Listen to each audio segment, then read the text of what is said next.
didn't like something I said. Yeah, right. Tama gave me this tape recorder. I think it cut off when we were talking about. No, I think we got it. We'll get it. We'll get it. We're just. Oh man, I just lost my train of thought here. I'll start a new one. Okay. Let me. So all day doing this.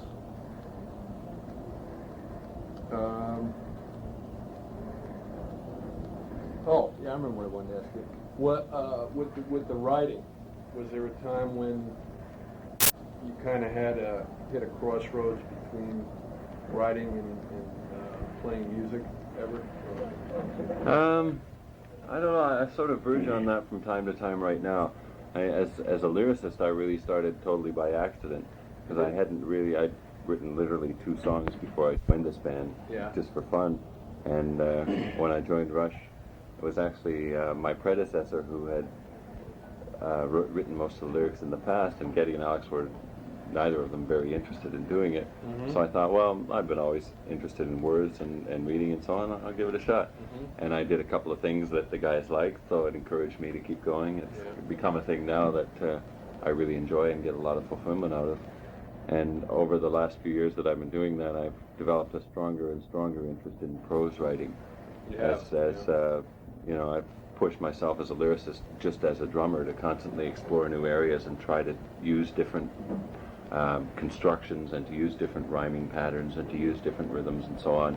And there's a lot really in common with being a lyricist and a drummer. I mean, you're dealing with mathematical rhythms and phrasing, and you can use the same freedoms of stretching bar lengths and all that kind of thing comes into play in writing lyrics. So it's a thing that I still enjoy doing very much, but I have found myself a bit constricted by verse, because lyrics by their nature, or any kind of versified poetry or anything, is very concentrated. Right. And you have to take things and filter them down, and every word has to be very strong value. You know, the better I've got, the fewer words I use, you know, because those words become of greater value. And as I've seen that reflected in the best of the modern prose writers too, especially the North American, or specifically American writers of the 20s and the 30s. My favorite era of that is, I started with Theodore Dreiser, really, and Sherwood Anderson, and then grew into Scott Fitzgerald, Billy Faulkner, and Hemingway is one of my very favorites, and John Steinbeck and John Dos Passos, and those writers of the between the wars period, basically. It's the golden age of literature, I think, is recognized by most people, or if it's not, it certainly is by me. Should be. Yeah. And to me, that's what I respond to, that I would really like to emulate someday as a prose writer. But I realize that as long as I'm in Rush, that's the first commitment, you know, and there's no way that I can split that kind of 100% commitment. So that I've basically tried to take a week or two every year that's devoted purely to being a writer, you know, and that's when I've done some of the articles for you people, and I've worked on short stories and sort of started theoretical novels and so on, just to see what I can do, just to see what I'd like to do, and to see what I do best, you know. So I've done enough now that I know that I would like to give it a stab, and if I could complete one good short story, I'd feel like a real writer. But when the day will come when I can divide that, really is the day that we decide that we're finished with Rush. You know, there's no way I can combine the two. Because to do any kind of a novel or any kind of even a series of short stories is a total 100% commitment of your life, you know. And I don't want to compromise what I'm doing as a musician by any means, obviously. But at a certain point as a musician, you reach the law of diminishing returns. And to me, improvement has always been obviously the measurement of how good I'm doing. You know, and as long as at the end of every tour I can say, okay, we played so many shows, and through all those shows I can see that I learned this and this and this specific rhythmic idea, and I've improved this much, and we do an album, and that's like final exams, you know, when you make a record and it defines you at your absolute best, you know, with everything that the studio can do and everything that you can do technically in the studio.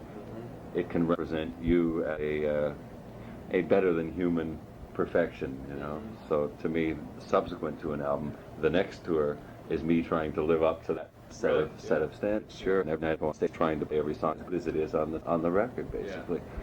And that's just a totally involved commitment. Like I say, I can set aside a week every year where I'll go away by myself and just work on prose, but there's no way that I could sustain that on the road. You know, there's no way I could divide my attention or divide my... Typewriter on the bus.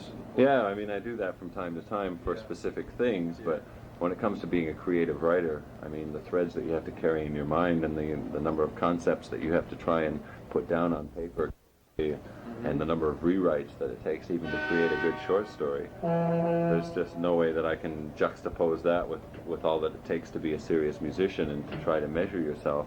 But I've, getting back to what I said about 10 minutes ago, with the law of diminishing returns, I've got to the point now where my level of improvement has slowed down. You know, it was easy when we first got together, we weren't that good and I wasn't that good, so it was easy for us to improve. Right. And we improved by leaps and bounds, and every album was a major step in terms of progressing as a band and progressing as individual musicians.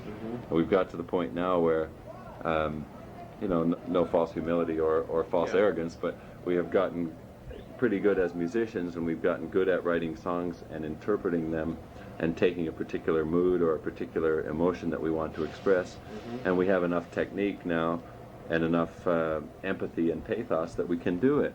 So I find at the end of a tour now, where I used to have 5 or 6 brand new whole rhythmic areas that I would explore during that tour, now I might have 1 or 2, and I might learn 1 or 2 new things, you know, because of that law of diminishing returns. So it has become a little less fulfilling in terms of progression. You know, I'm still very satisfied when I walk off stage thinking that I've played well, and I'm still very unhappy and very frustrated when I walk off stage thinking that I haven't played well. But at the same time, the progression isn't as fast now. You know, so consequently, it's the gratification isn't as immediate, and it isn't as constantly renewing. So I think there will become a time when I'm as good as I can ever be, and I will have to say, okay, I can live on this for a while, like a lot of musicians do. You know, they work themselves up to a certain level, and then they survive on that level for as long as they can. I don't think I would work that way because I have another goal, you know. The writing? Yeah, that's become another goal for me, and I can measure my improvement in writing as I used to be able to do with drumming 5 or 6 years ago, where every time I look at a story I did 6 years ago and I go, sorry, 6 months ago, and I'll look at something I did 6 months ago and go, well, I should have done this and I should have done that, and that sentence is very awkward, and this paragraph is poor, and I should have divided it here, and I should have taken this out, and I should have added something there. And I can see all those things, and that's exciting, because then you can look at it and say, well, I know all that, now I can go on to the next step, you know, and I get all that buzz from writing now that drumming has always provided me with. So there's a bit of a conflict that right now, even though my commitment is still really 100% as a musician, but in the back of my mind there's a future goal that I really want someday just to write one good short story. Short story, really? Yeah. Do you have things that you would like to write about as he hands I want to back write about the this pencil life. that he stole? Yeah, I mean, for an obvious thing, I want to write about being a musician, because it's never been done. I mean, people outside of music that are good writers have tried to write about it, but because they are writers and not musicians, they don't really understand the essential mentality of it and the gears that make it move, you know, what it's like to really be a musician. So I would like someday to refine my ability and my technique as a writer to be able to express what it's like to be a musician, you know, at whatever level. I would like to write about being a young musician playing in a high school dance, and I would like to be write about a really successful musician in the middle of a tour, you know, at this level. So all those things I would like somehow. I mean, it's a hard thing to find a way to write about that in a literary sense. You know, I don't want to write popular, pulpy stories. Like as a musician, I want to be really great at it. You know. Yeah. So I want to reconcile my experience, because when you start, of course, the only thing to do is write about what you know, and then as your technique develops, then you can try and write about something you don't know anything about, and hope that by now you're a good enough writer that you can project yourself into being a secret agent in China, or you know, a murderer in Saskatchewan or whatever. You know? I think it's good though, because I think a lot of people. Well, you were talking about it earlier that people don't really realize, I think, what it is to be a professional musician. No. And there's not a lot of, unless they're doing it, you know, unless they get in the thick of it. It's what people should understand, though, and it would remove that alienation. Yeah. If people would understand that a musician is a guy who gets up in the morning and goes to work, and Yeah. finishes work and goes home. Yeah. There's that elemental thing that I have done a lot of other jobs. You know, I didn't sort of, I wasn't born with a silver spoon in my mouth, and I didn't become What a did you do? professional musician overnight. Musician. Well, when I was 18 years old, I moved to England, and I went there, of course, with musical motivations and musical goals, but when you go out into the big, big world, as any adult knows, of course, you're in for a lot of disillusionment. So while I was there, I ended up doing a lot of other things to get bread in my mouth. And when I came back from there, sort of disillusioned by music, basically by the business, I guess you'd say. So I decided, well, be a semi-pro musician, my own entertainment, and play the music that I like to play, and I won't count on it to make my living. So I did other jobs and worked at other things to make my living so that I wouldn't have to compromise what I like to do as a drummer. And it's a fundamental thing that's there's a choice there. You know, if you're a musician, you can say, well, I don't care what I have to do, I'm going to make my living as a musician. So therefore you'll be happy to play in a lounge band or a show band or a country western band or any kind of band, as long as you're playing the bass or playing the guitar or playing drums or whatever your instrument is. I know musicians like that, and I don't knock it. You know, I'm not saying that in a negative way, but there are two different kinds of personalities at work there. And I know people that want to be session musicians because they don't like to travel. You know, they like to stay at home, and they like the familiarity and the security of that. So consequently, yes, that's the perfect place for them to be. Conversely, there are people who are not happy with that, but think that it's incumbent upon them to make a living as a musician, as a matter of pride. Right. And to me, it's the matter of pride is to play the music that I love, you know. That was the essence of it. So it never felt like a compromise to me to do a day job, to pay my bills, and at night work in a bar band that played music that I liked playing, or just try to put together a band in spare time that played music that I liked. You know, for me, the essence of it always was to play music the way I like to play it, not to play it, period. You know, I don't care about being a professional musician necessarily, because there's other things that I can do and other things that are satisfying to do. And music is something that I would never stop doing, and I'm sure I'll never stop playing drums, but at a certain period in my life it will not be the focus. You know, it'll be a hobby, and in some ways that's a nicer thing, to play drums for the joy of it rather than because you're obliged to. Yeah. You know? Yeah. I mean, let's face it, out of a tour of 150 or 200 shows, not every one of those is going to be exactly where I want to be that night, you know. And there's times when I've been sitting on stage going, I'd rather be anywhere in the world than here. Yeah. And other times when I'm sitting on stage saying I would rather be here than anywhere else, you know. So there are extremes, and there are personal things, as with any job. Again, some days you like it and some days you hate it. Yeah.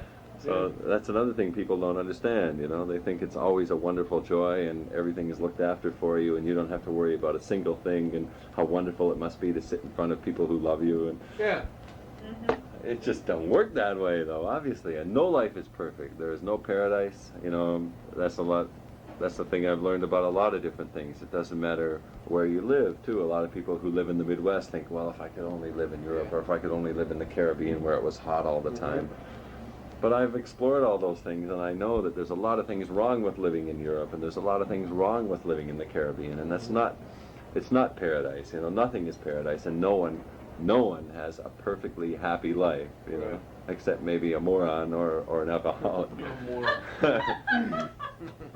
Now, there's the blurb. I can see it now in the... Oh, what's the expression, though? Ignorance is bliss, right? Ignorance is bliss. It's true. If you don't worry about it, I mean, I worry about a lot of things, and sometimes it's negative in that... You're a warrior? I carry the world on my shoulders sometimes, and I, almost to the joke that Woody Allen made in Annie Hall, I think that as long as I know there's somebody in the world suffering, I can't be happy. And it's true. There's a compassion about that sometimes I think about, well, even in a city like New York, I mean, there's an exciting, glamorous aspect to New York, and there's a tremendously sordid, horribly brutal, disgustingly inhuman side to it, too. And when I go by those buildings, I think, okay, here's a building where 500 people live or work. And you look at the office buildings in Manhattan, and you think, okay, maybe 600-700 people work in that building. What are their lives like? They come here every single morning, fight their way through the war of rush hour, and they go to that little office and they do meaningless things all day, and then they fight their way back again at night. And then they go home and watch TV, or they go to the bar and get drunk, and then they come back the next morning. And you have to respond to that, you know. You have to be compassionate about that, and you have to say that sometimes time as as a moving circular thing. Sometimes it runs people down and ruins people's lives. Sometimes, in the case of us, time takes you around. It's one of the new songs we've done where it says wheels can take you around or wheels can cut you down, you know. There's those two things. Great man. But the name of that song is Between the Wheels. And that a lot of people aren't run down by time and they aren't pushed up by time. They're just in the middle, you know. Everything rolls right by them. But in that choice, you think? I mean, doesn't it boil down? Well, it'd be nice to personal think choice? so. And if you take a hard-line libertarian mentality about it, yeah, you could say that. But a lot of times it's circumstances, or it's you know, and whatever intangible thing you call it, fate, whatever, you know. I mean, there's a wonderful Some quote. guys. Oh, go ahead. Well, there's a thing I'm fond of quoting. It's been attributed to Ernest Hemingway, although I've never been able to nail it down, and I've read all of his books. But he said that there are no failures of talent, only failures of character, and it refutes that statement that's saying, well, there's 1,000 good musicians in the world, and you just happen to get lucky, or there's probably a drummer in India that's better than you, but because he's in India, he'll never get anywhere. But I see with a lot of the great musicians that I know that didn't get anywhere, there's a reason why. Right. Either they can't live with themselves or no other musician could stand to work with them. And it's a flaw of character. It's not the fact that they're not talented. Sure, they're great. And they're a wonderful guitar player, and they're very emotive, and they move people, and they have everything that a great musician needs to have, except nobody could ever stand to live with them in the way that a professional musician has to live with other musicians. You know? It's a tremendously insular, familial kind of world. So you don't think they could change that? But you know, if they decided, if someone could make them realize, hey, you're an asshole, right? And then the guy could maybe change. So yeah, you think that's possible though? Sure, If you get someone that has absolutely. a little pool of poison in their mind that makes whenever they get feeling insecure, they take it out on someone else, I think they'll feel guilty about it, and they'll understand that it's wrong. I think they can do it. I think anybody can do it, but I think it's more difficult for some people than it is for others. And there's always a price to pay too. I mean, for me, I know I have a little poison pit like that, which is temper. Yeah. And when I was a teenager, I recognized the fact that I had a bad temper and set out consciously to control it and Control to your keep it temper. back. And consequently, yes, I do that. And when I get angry, I don't yell at people. Yeah. And when I get angry, I don't freak out. But I pay for that inside, you know, and I carry that with me, and I get knots of tension through the course of a tour or through the course of any situation where I have to deal with people on a daily basis and there's constant interaction. Yeah. And it hurts me. You know, there is a price to pay for that fact, even though I get along well with the people that I have to work with, and I don't cause waves, and I don't have to feel remorse for yelling at someone for no reason and all that stuff, you know, because I control it. But because I keep it inside, You have ulcers. I don't, but I have something. I have anxiety. Maalox. Yeah, Yeah. I have an anxiety inside me Tums. that during the course of a tour sometimes causes me distress. You know, it makes me uncomfortable where I don't need to be uncomfortable.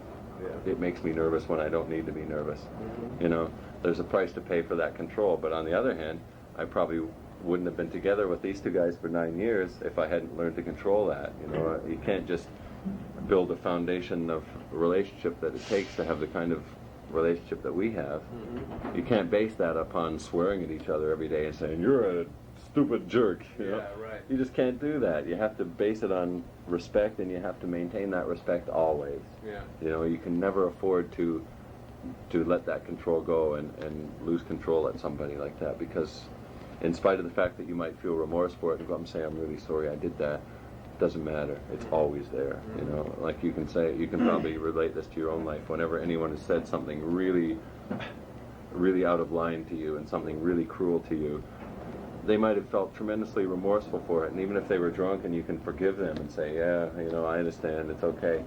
Will you ever forget it? Mm-mm. But I think the key word there, I think, is understand. And I know that, I don't think all in my life, but I'd say within the last, maybe close to 8-10 years, whenever it was a situation where I was hurt by somebody, I always would say, if I could just understand why that person did that, you know, if I could see it from that person's perspective, then I don't think it would hurt so bad. I think the hurt comes from the I lack don't of think that ever understanding. goes away. You know, I think in terms of a male-female relationship too, Yeah. as well as what a musician's relationship or any 2 men or 2 women or whatever. Yeah. I think I do understand when somebody's had too many things come at them in a day and they just fly off the handle at you for no reason. Yeah. And you can say, well, yeah, I understand that, but it doesn't take away the pain of them saying that you're the biggest jerk I ever met. That'll echo in your head forever. Right. That's true. I really think it will. Yeah. And you can forgive someone and you can understand someone, but you'll never forget it. Forgiving is one thing, and a lot of times it's seen the other way around. Mm-hmm. That you might forget it, but you'll never forgive it. Well, to me, I can forgive things, but I'll never forget them. Mm-hmm. And that's the kind of control that you have to have, I think. I mean, I see it in our band as a very special relationship. Mm-hmm. And I see a lot of other bands that are at our level, and they literally are never together, except when they have to be. Right. They'll be recording an album, and they'll never all be in the studio at the same time, ever. Yeah. And when they're on the road, they don't travel together. They don't they have different dressing rooms. I mean, it's like, whoa. Crosby, Stills, and Nash. Oh, any number of them. You don't have to mention names because there are so many of them yeah. at our level. And I see it, and we walk into a hall after another band, and we see all the stickers above the dressing room where each guy's had his own room, and it's like, what? These guys are a band? Mm-hmm. And I get, I was saying before that I have a cottage in the Laurentians quite near the studio. Yeah. So the number of bands that go in there, and now they've had a lot of big bands in there, and I hear the inside scoop, of course, because I'm good friends with all the people Yeah. there, and you can't believe the trips that those people go through interpersonally, Yeah. because they're not friends and they don't have mutual respect. They don't love each other. They don't even like each other. Yeah. They can't stand each other. Yeah. But at the same time, they feel there's some kind of empirical imperative that they have to stay together, Mm-hmm.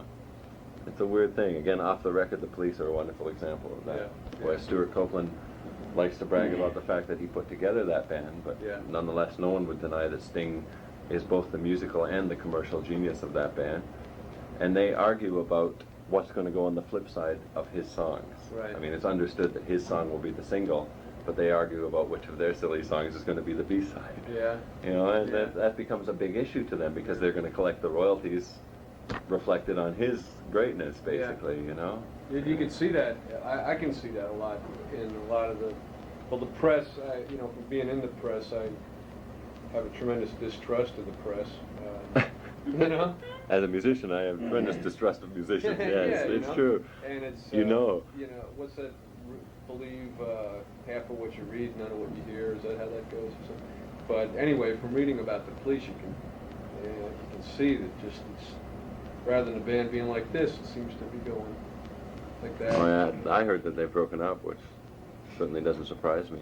Who knows? But there's so many political things that have to go on in a situation like that, whereas for us, we have an equal share in everything. And Geddy and Alex write the music, I write the lyrics. Yeah. We collaborate on how it's going to be arranged. If I write something they don't like, they tell me so, and if I can fix it so they like it, fine. If I can't, Yeah. I keep it in my notebook, Yeah. And it's hard that you have to open yourself up. When I bring a new idea to those guys, it's a very vulnerable thing, and I'm a bit tense about it, obviously, because you're bearing your soul. You're saying, here's something that I worked on and I believed in.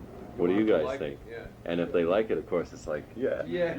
But if they have doubts of any kind, even if it's eventually salvaged, Yeah.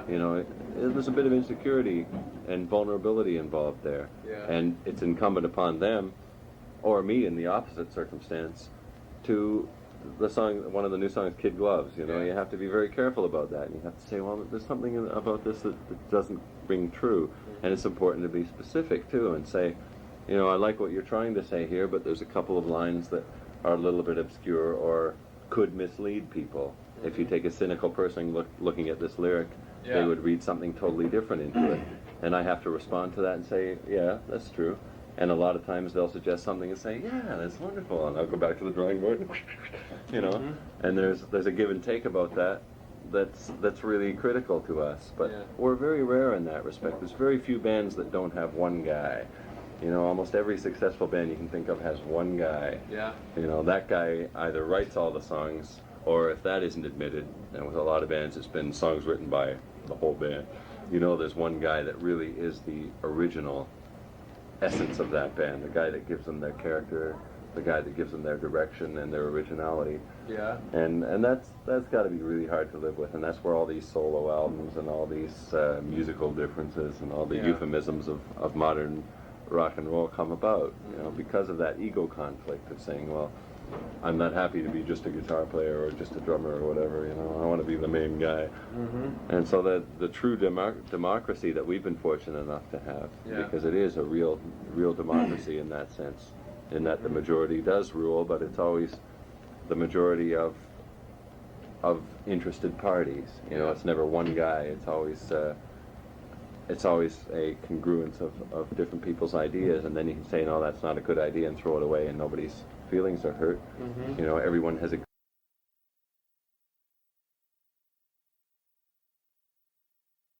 one guy brings it in and everybody else is down about it and negative about it.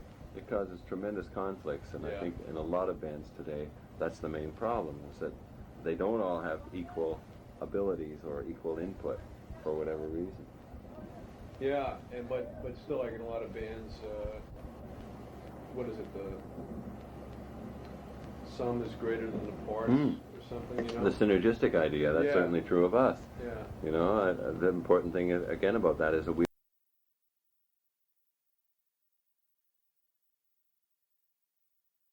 Yeah. You know, we've all been very, very concerned about progressing.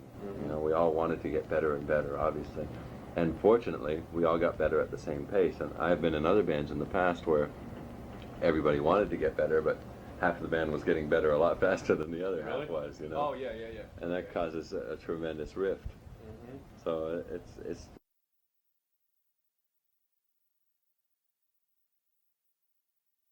we've all had the same amount of input into the actual running of the band on a day-to-day basis, and we have all improved.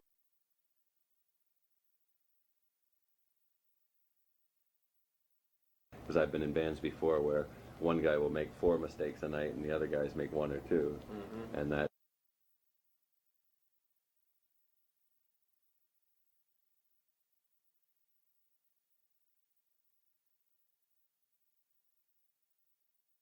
all make horrible mistakes once in a while, and we can legitimately not feel insecure or awkward or embarrassed about that, because we all the 3 of us do, you know. And a thing that happens like that, it is a fluke.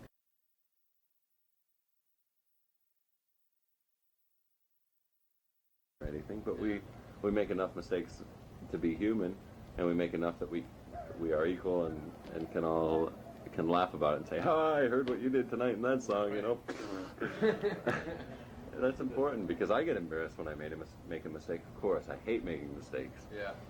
It's the worst thing, and when I make one, I can't laugh about it immediately. It's like, oh shit. Yeah. And then I have to try to get myself back in the flow, you know, and try not to over concentrate.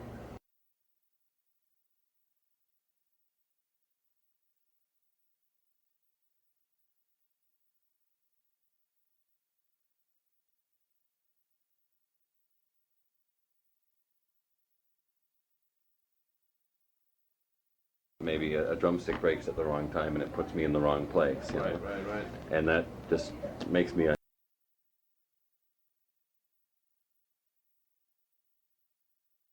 away from here. But in the normal course of things, you know, everyone has a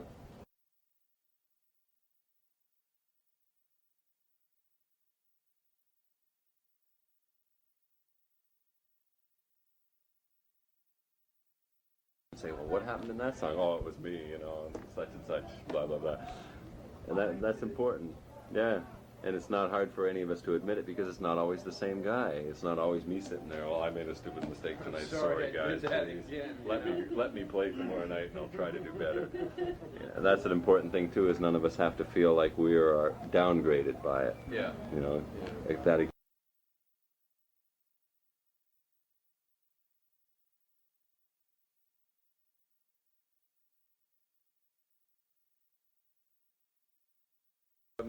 a convenient post to latch on. It's like the science fiction label or whatever you choose, you know, from time to time. Are you a big Ayn Rand fan, or what? Well, not to the extent that it's been made out.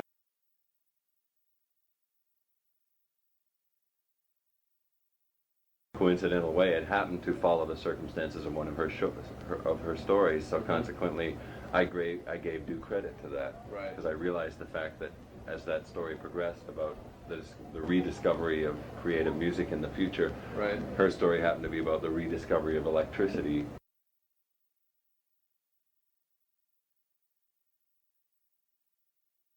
Into a musical format, but the story 2112 developed, and then I realized that it paralleled the circumstances of her story. So at the heading of that, I said, with due acknowledgement to blah blah blah. And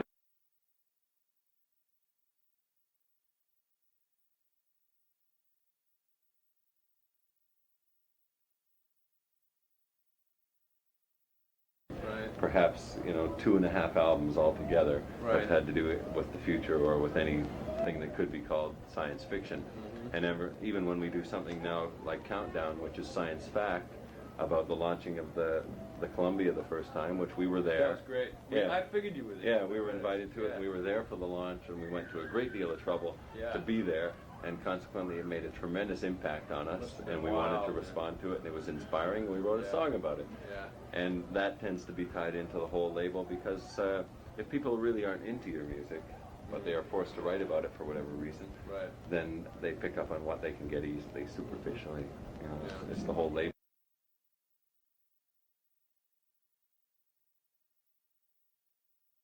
One guy, have you seen the A to Z of rock drummers? No. Have you seen that book? No. Came out a little while ago.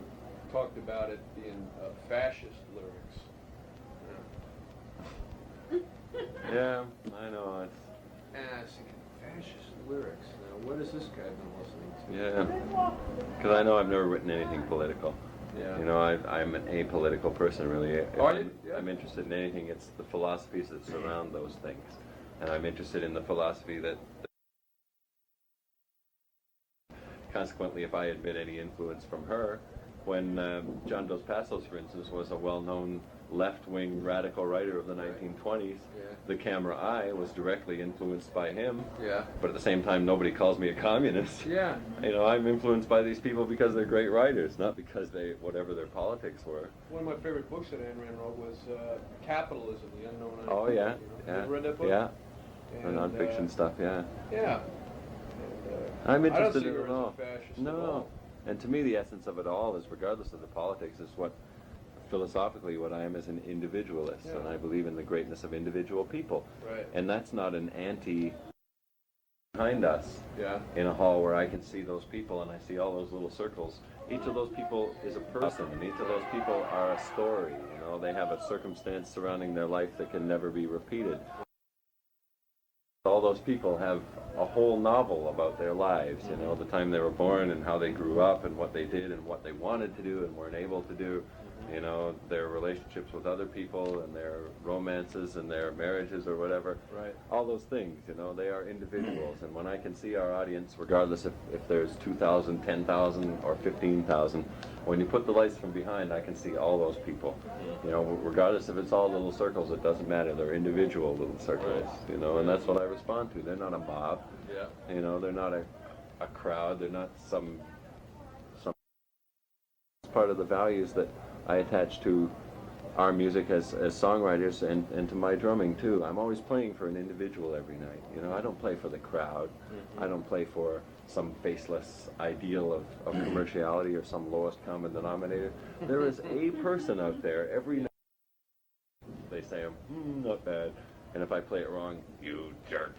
And that individual is the person that I play for every night. If you play for a crowd, then you pander, basically. You pander to a mentality or a lowest common denominator. Basically, yeah. And you say, well, if I'm just really flashy, if I look like this, a bunch of flash pots and wear flashy outfits and all that stuff. That mentality is basically the mob. That's fascism, basically. If you consider the rest of the world as just a mob and you're the only individual. Right. Well, without mentioning names, you become any of these number of bands who do pander to that.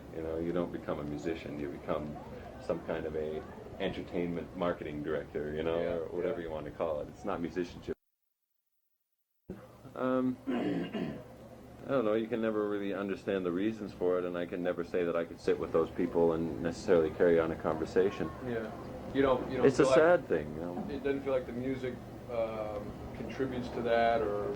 No, I don't think that I can take that responsibility. Okay. To me, I have the responsibility subsequent to that judge, you know. Yeah. And if I walk off stage thinking that I haven't pleased that objective standard, I feel bad, you know, I do. If I walk off stage feeling that I haven't played very well or for whatever reason didn't quite live up to any set of standards, then I feel very badly indeed. But on the other hand, regardless of if the whole audience is wiped out of their minds, if I know I went on and really lived up to my own standards and played as well as it was great, you know. You can't go by that. Well, what do you have, like ideals that you would like this person to go away with? Sure. You have the ideal listener. Yeah. The person that I play for every night is that person. And the person that I write songs for, and the person that we make records for. We make records for the person who buys it and goes home, puts his headphones on, sits there with the lyric sheet, and follows along with every word and hears every note that you do, Right. and understands what you're trying to do, and understands whether you achieved it or not. You know, Right. yes, there is an ideal listener that probably doesn't really exist, but he or she is the person that you aim for. You know, and it's ties exactly back to that thing on stage. To me, every night there is someone in the audience that knows how good I should play ideal listener. and how I should play a song. Yeah, Yeah. there is that ideal, Yeah. and it's not a negative thing against anybody else, but it's just that's the standard you aim for.